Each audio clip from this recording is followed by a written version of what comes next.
It was close to midnight when I boarded the near-empty subway train. I slid into a seat near the door, ready to catch a few winks during the long ride home. The fluorescent lights flickered hypnotically as the car hummed into motion. We had gone only 2 stops when a man stepped into my train car. He looked unassuming enough in a beige raincoat, except for his smile. It was rigid, painfully wide, stretching unnaturally across his face. The expression remained frozen as he shuffled to take the seat directly across from me.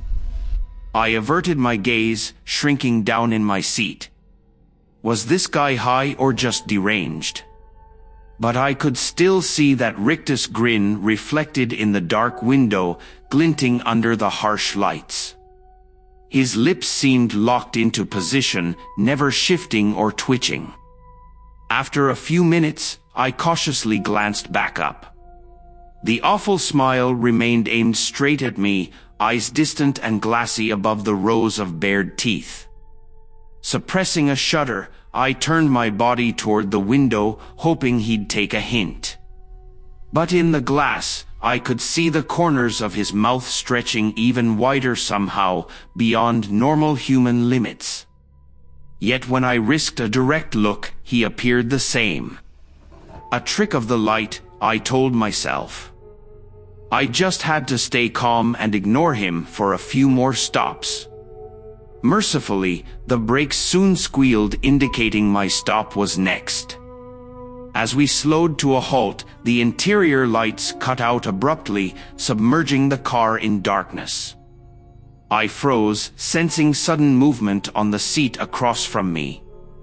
The emergency lights kicked in, casting a red hue over the scene. My blood turned to ice. The grinning man was now sitting right beside me, closer than before. In the eerie crimson glow, his rictus smile looked cavernous and sinister, still aimed directly at my face. Every muscle in my body tensed, fight or flight kicking in. But before I could react, the main lights flickered back on and the doors slid open. Blinking against the brightness, I realized with relief that I was alone again in the seat. No sign of the creep. I shakily exited onto the platform, nerves rattled. Glad to be rid of him. But as the train pulled away, I felt a sudden compulsion to look back through the windows. For a split second in the glass, I glimpsed the warped reflection of that stretched smile hovering right behind me, wider than ever. I whirled around, but no one stood on that deserted station platform. Adrenaline coursed through my veins now. This was no harmless lunatic. Something sinister was stalking me, toying with my reality, appearing and vanishing at will. I considered making a run for the station exit. But the image in the window had vanished so quickly. Perhaps I was growing paranoid, seeing things that weren't there. An overactive imagination fueled by stress and isolation. My train arrived going back the other direction. Taking a deep breath, I stepped cautiously into the car. A few other passengers were aboard this time, chatting and laughing normally. No deviant grins in sight. I allowed myself to relax slightly as we pulled away from the platform. Just a long, strange night playing tricks on my mind. The next several stops proceeded uneventfully. Clustered safely among the other riders, I began to feel ridiculous about my fright. I pointedly avoided glancing at my reflection in the grimy windows. No more indulging those weird delusions. The subway car became less crowded as we reached the end of the line, passengers gradually trickling off at each station. Eventually, I found myself alone again, swaying under the flickering fluorescent lights. Unease crept up my spine once more. Shaking my head, I stared up at the route map, carefully not looking toward those darkened windows. I was letting anxiety get the best of me. But when the lights cut out abruptly, plunging the car into blackness, I gasped aloud. It's just a power surge, I told myself firmly, even as my pulse spiked. But in that impenetrable void, I heard it, the whisper of movement sliding along the seats. Subtle at first, but drawing steadily nearer. Frigid terror constricted my lungs. Something was in here with me. Just then the emergency lights activated, faintly illuminating the car in an eerie red glow. Holding my breath, I forced myself to turn slowly in the direction of the sounds. But nothing visible shared the train with me now. The seats were all vacant, not a soul in sight. I released a shaky exhalation of relief. Then I glimpsed it. Reflected in the black window. A stretched rictus grin hovering disembodied over my shoulder, wider than ever.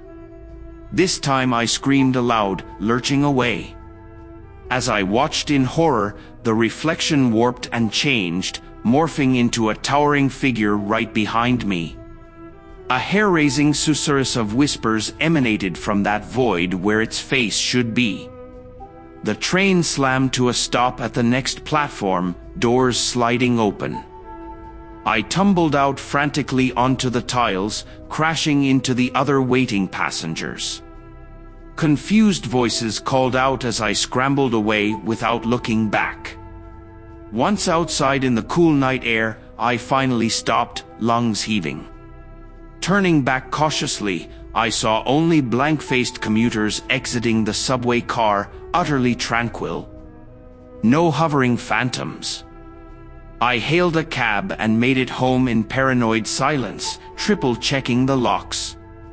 Since that night, I haven't set foot on the metro.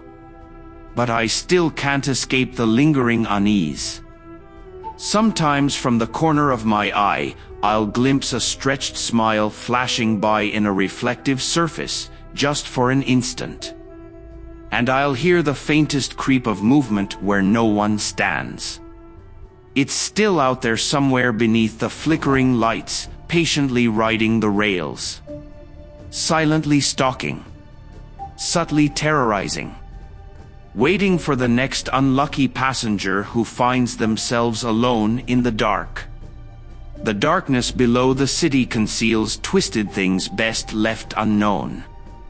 But once you've locked eyes with the grinning void, it never fully lets you go. It will always be lurking, just out of sight behind the glass, waiting for those lights to cut again. So now I avoid my own reflection on shadowy nights. And steer clear of empty subway cars. For as we hurtle through those dark tunnels under the city, just beyond the corner of vision, the man with the unnatural smile rides silently along with us. And his rictus grin only continues to grow.